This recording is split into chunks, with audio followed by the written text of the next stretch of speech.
Hello, and welcome to my channel. Today, I decided to start a series I've been wanting to make for a while, called Get It Running. The whole idea is getting rolling stock and locomotives rolling in today's standards as easily as possible. Today's piece will be on this Tyco 2-bay hopper.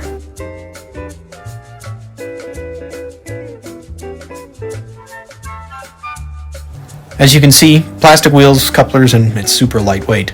So we'll be adding metal wheels, metal couplers with whiskers, and some extra weight to bring it to meet standards. To make the new axles roll freely, we'll use this truck tuner to ream the axle point holes. This tool is very sharp, so use caution when inserting into the point holes. You can tune by hand or roll on a hard surface. The wheels should spin freely. Since these aren't metal trucks and the underframe is plastic, the insulated side of the wheel can go on either side.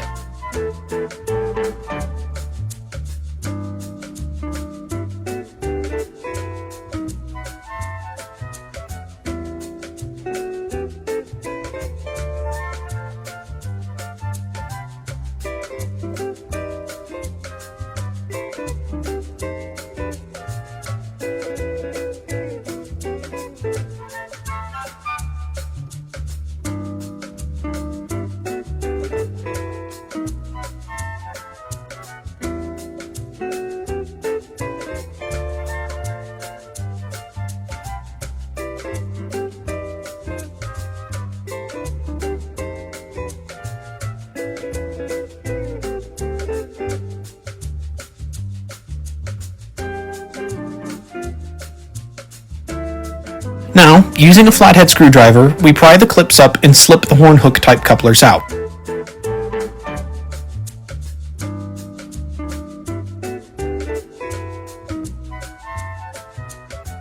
And insert these Katie brand metal couplers.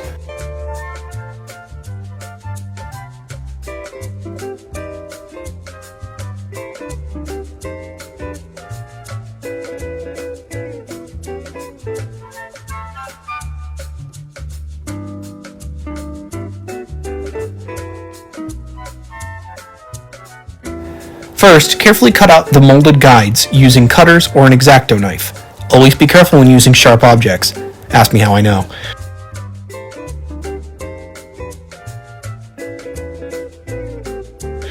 Then slide in the new coupler. There will be some movement around the pin. There are pin spacers available, but we may upgrade this to body-mounted couplers in the future, so we'll leave it like it is. I've had no trouble so far using this setup. In another video, we will go over adding the draft boxes onto the body. But for now, we'll stay with the truck-mounted couplers, called Tyco trucks. Check your trip pin for clearance, and bend if needed. I use this pin bending tool to always put the tip pointing upwards.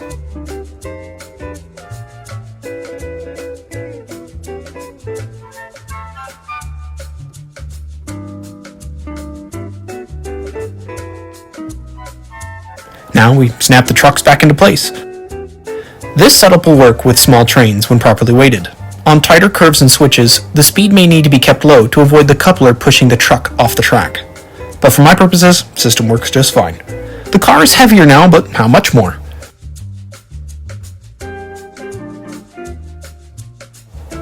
With the new wheels and couplers, 2.1 ounces.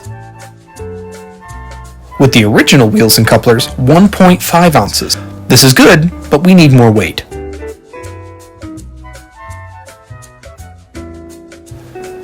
The recommendation is 1 ounce plus half an ounce for every inch of car. This car is just over 4 inches long, so it should weigh approximately 3 ounces. To add weight easily and keep a low budget, I use fishing weights. We'll be putting the weights in the bin. The other option is under the car between the discharge bays. We'll be adding coal to cover the weights, so no worries. Always put the weight as centered and low as possible, or the model will tip over in curves. Since we need 3 ounces, let's see what weights we need. Looks like these 4 will get us over.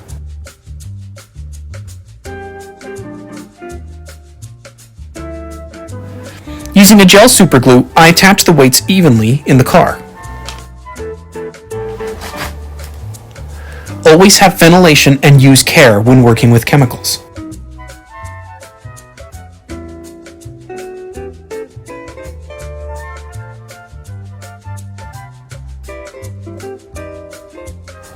All the basic upgrades are done. Now here's the plastic coal load this car came with. It just presses in like so.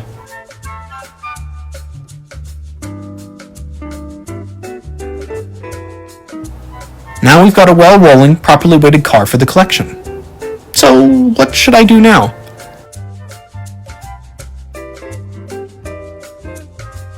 How about everything again? Then we add some weathering. Now I'll show you my basics for weathering and the thought process.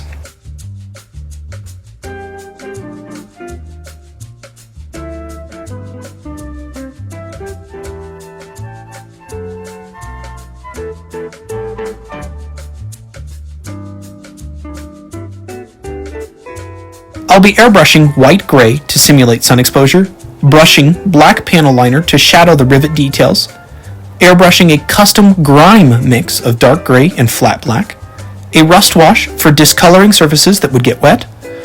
This will be painted from the top down and the grime from the bottom up because rain falls down and dirt flies up from the wheels in the truck.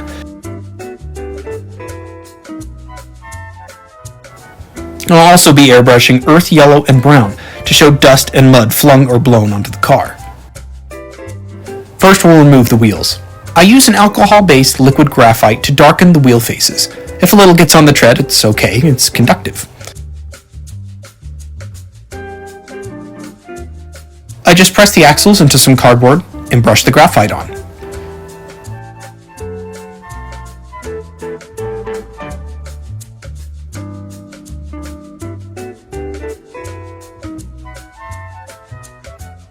Again, we'll remember top down and bottom up. Weathering in real life is never perfect, so mine isn't either. I'm certainly not a master, but I like what I do and enjoy it.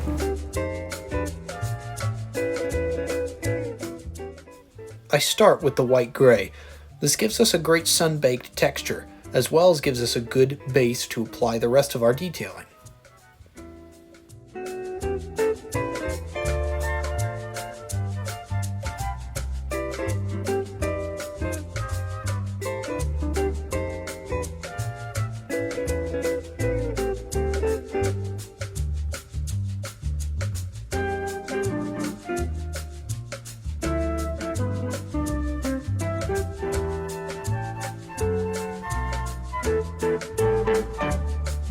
If the panel liner pools, use a paper towel to dab it up. I like to show the contrast in pieces and bolts so the details are more clearly seen. For the rust, I paint the top of the trucks, top sill, ladder sections, brake wheel, and a few random parts.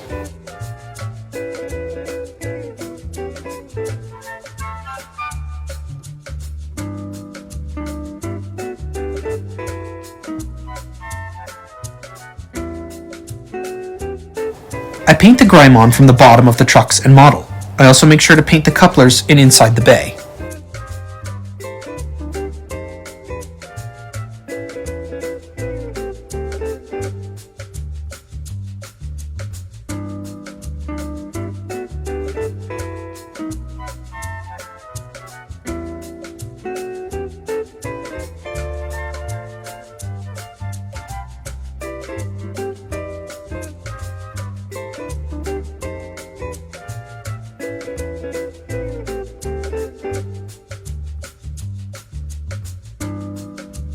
Next, I do the dust and dried mud.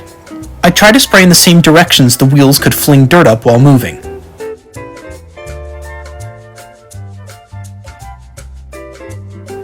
Last paint is the mud. I try to keep this in the edges where I've painted the yellow, so you can get a partly dry effect.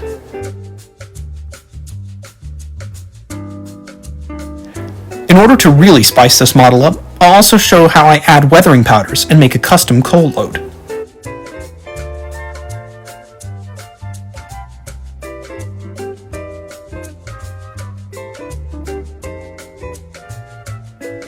For the coal load, I used some scrap styrene and scrap foam I had.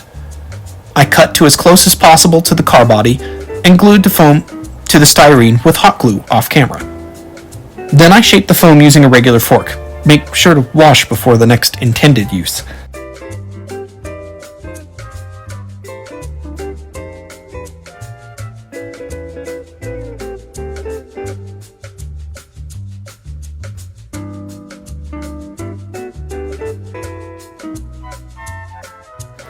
This makes quite a mess, so use a vacuum to clean up all the foam pieces.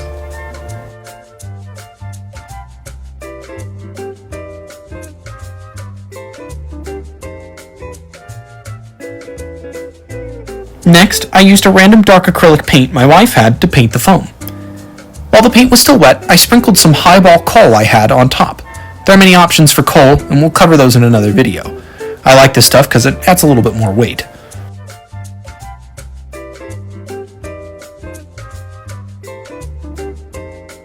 While sprinkling on the coal, use a surface that you can catch the loose pieces on so they can be reused at a later time. Next, I misted with isopropyl alcohol and added a 50-50 glue mix made from matte decoupage and water with a single drop of dish soap.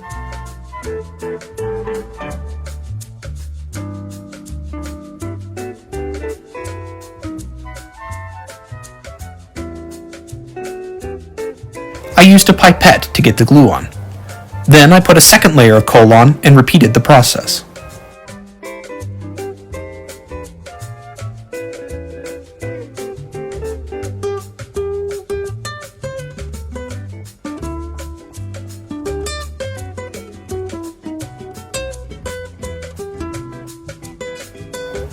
For the powders, I use makeup applicators and the Tamiya powders.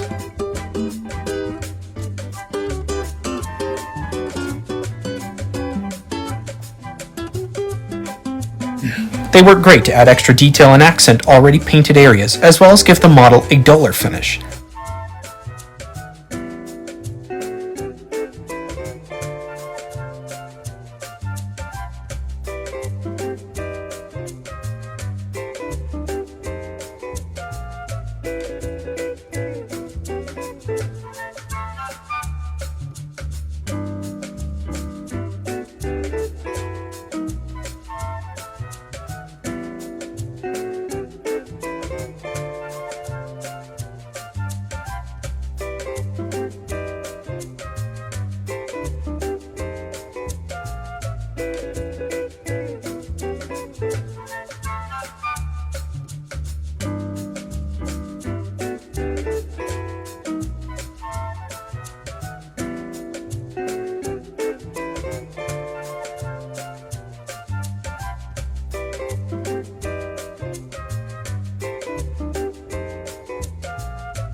I essentially use the same colors as the paints. I also put some rust powder on the wheels.